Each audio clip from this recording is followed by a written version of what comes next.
Hello students, how are you? कैसे हैं आप? आशा करता हूँ आप मज़े में होंगे और इसी प्रकार से अपनी पढ़ाई को जारी रख रहे होंगे। तो आज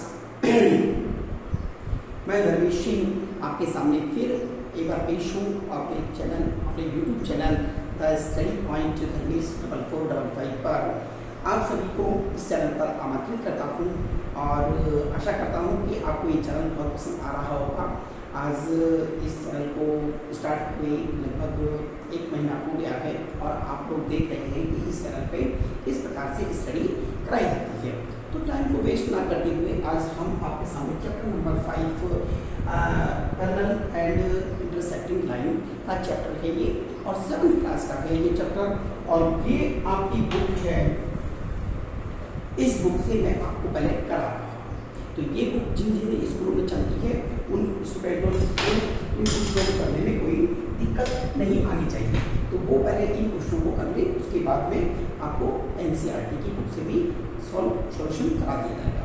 तो स्टार्ट करते हैं चैप्टर नंबर 5 एक्सरसाइज 5.2, क्योंकि 5.1 में बहुत सारे डेफिनेशन से रिलेटेड क्वेश्चन थे तो वो रिलेटेड क्वेश्चन मैंने आपको इंट्रोडक्शन में करा दिए थे। आइए स्टार्ट करते हैं।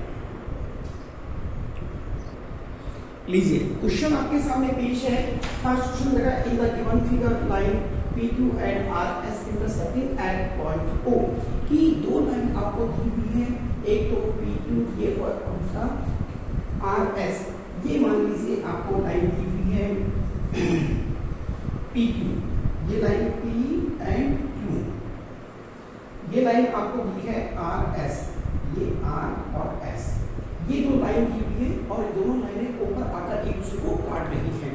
तो एंगल एक बराबर आपको 53 दिया, इसकी वैल्यू है 53। तो एंगल सभी एंगल निकालना। देखो ये वाला पोर्शन जो बन रहा है ये कैसा बन रहा है, इंटरसेक्टिंग लाइन से बना हुआ पोर्शन है। और इंटरसेक्टिंग लाइन आपको पता ही है कि इंटरसेक्टिंग लाइन में कौन से एंगल बनते हैं, वर्टिकल अपोजिट एंगल। तो एंगल 1 और angle 3, angle 1 is equal to angle 3, दोनों की वैल्यू 53 होगी। क्यों होगी? क्योंकि ये कैसे हैं, vertical opposite angle, vertical opposite angle, vertical opposite. यहां तक आपको समझ में आ गया। अब एंगल 1 और एंगल 4, एंगल 1 और एंगल 4 ऐसी लाइन बनेगी ऐसे, तो ये कैसे लीनियर है। तो angle 1 plus angle 4 is equal to 180। क्यों? क्योंकि लाइन पेयर है और लाइन पेयर का वैल्यू कितना होता है, लाइन पेयर का टोटल होता है 180। आप यहाँ पर इसकी वैल्यू 53 लिखी हुई है, इसकी वैल्यू आपको निकालनी है। 180 में से आप क्या करेंगे, 153 को माइनस कर देंगे। यहाँ माइनस किया, 10 minus 3 is equal to 7, 7 minus 5 is equal to 2। तो एंगल 4 की वैल्यू आपके पास में आ गई तो 127।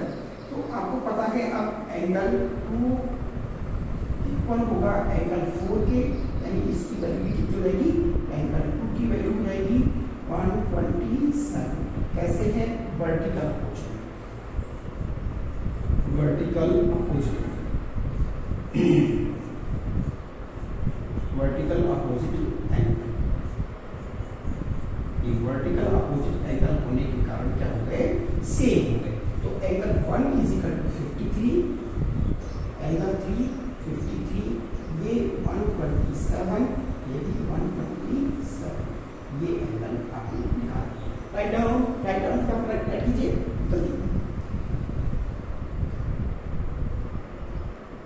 नेक्स्ट क्वेश्चन आपको दिया है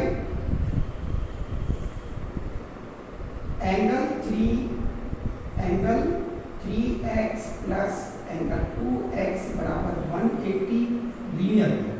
कैसे पेयर है ये, लीनियर पेयर, ये लीनियर पेयर। तो आप क्या लिख दें, 3x प्लस 2x 5x हो गया, 5x की वैल्यू 180 और x की वैल्यू कितना होगा, 180 में आपने 5 का डिवाइड कर, x is equal to 36, x की वैल्यू कितनी है 36। तो 3x की वैल्यू कितनी हो जाएगी, 3x बराबर 3 इंटू 36 इज इक्वल टू 108, यानी पहला एंगल 108 हो गया। Second 2x is equal to कितना है 36, x is equal to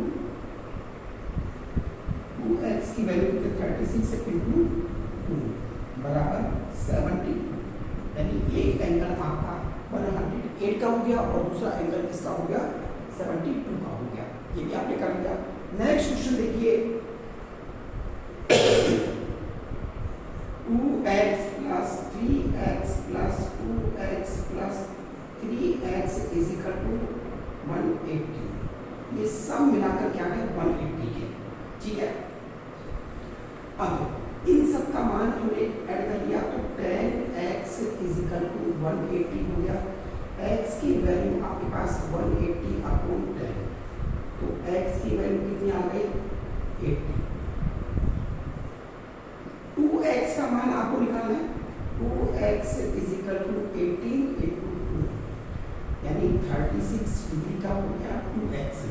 3x कितना है 3x is equal to 18 into 3 बराबर 54, यानी 2x जहाँ भी है वो तो कितना है ये 36 का हो गया, ये 54 का हो गया, 36 और 54 ये एंगल आपके सामने आ गए हैं।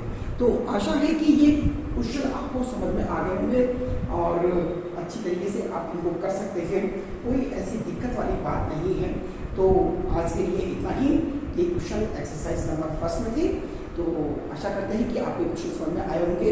आज के लिए इतना ही, कल फिर मिलेंगे इसी पर इसी समय पर और नई एक्सरसाइज के साथ में।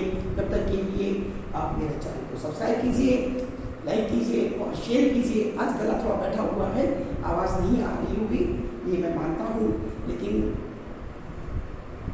संसाधनों की कमी होने पर भी पढ़ाई पर कोई फर्क नहीं पड़ने वाला है, ठीक है। तो आप इसी तरीके से पढ़ते रहिए, इसी प्रकार से अपने क्वेश्चन को सॉल्व करते रहिए। अगर कोई क्वेश्चन समझ में नहीं आ रहा तो कमेंट बॉक्स में आप डाल सकते हैं।